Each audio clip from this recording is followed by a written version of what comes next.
Think fasting is just starving. You're likely failing because you haven't switched your body's fuel source yet.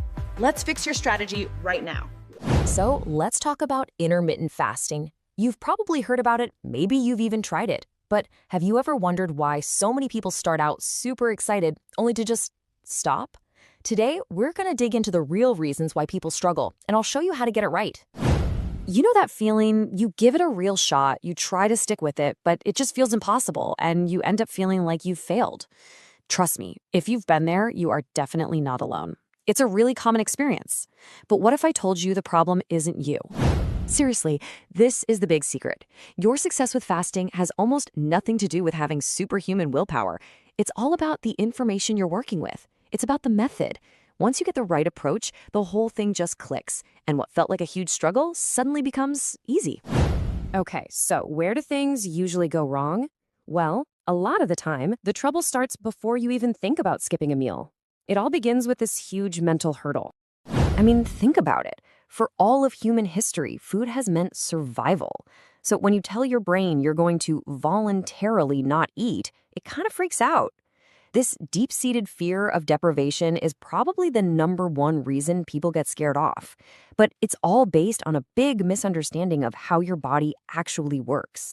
So let's just completely reframe this. Fasting isn't about deprivation. Not at all. It's just about switching fuel tanks. You're basically telling your body, hey, instead of burning the lunch I just ate, let's switch over and start using this other fuel source we've got stored away. See?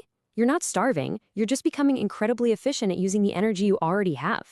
All right, so you've gotten over the mental block, you start your first fast, you're feeling good about it, and then you just feel awful. This right here is the second giant roadblock where people quit. And the thing is, it is completely avoidable if you just know what's going on. Now, this is so important, so listen up. Feeling tired or getting a headache, that's not a sign that you're failing. It's actually a sign that you're succeeding. It's a sign of transition. Your body is literally building new metabolic machinery to become an efficient fat burner. And the best part, this whole retooling process usually only lasts about 2 to 5 days. And you know what? You can make that transition period way, way easier. Most of that discomfort just comes from a few temporary nutrient gaps.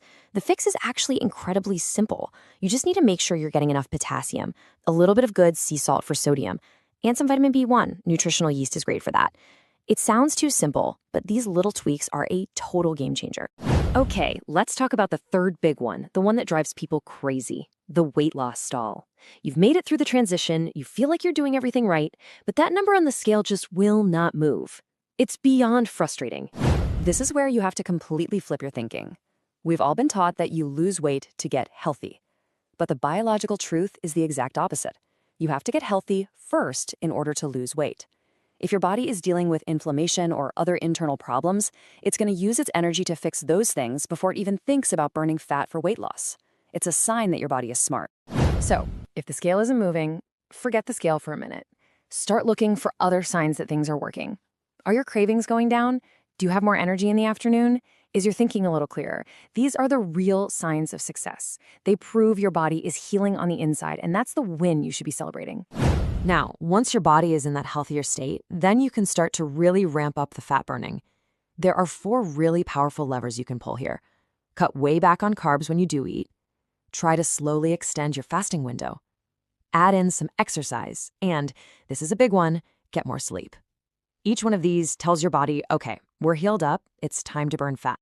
All right, now for what can honestly be the toughest obstacle of all. It's not physical, it's social. It's the noise, the myths, and the pressure you get from well-meaning friends, family, and, the internet. We have all been told this our entire lives, right? You've got to eat 6 small meals a day to keep your metabolism stoked. But think about what's actually happening. Every single time you eat, even a small snack, you spike the hormone insulin. And if you're eating all day, your insulin is on this constant roller coaster. And guess what? Your body physically cannot burn fat when insulin is high. Just look at the difference here. Frequent eating basically keeps your fat stores under lock and key. But intermittent fasting, that gives your body a break. Insulin levels can finally come down. And that's what gives your body the key to unlock all that stored energy. This is why for so many people, when you eat is even more powerful than what you eat. And this all leads us to the real goal of fasting. And I promise you, it is probably not what you think it is. Understanding this changes everything. First off, let's get one thing straight. Those diets where you eat like 500 calories on certain days, that's not really fasting. It's just a low-calorie diet. And there's a huge difference.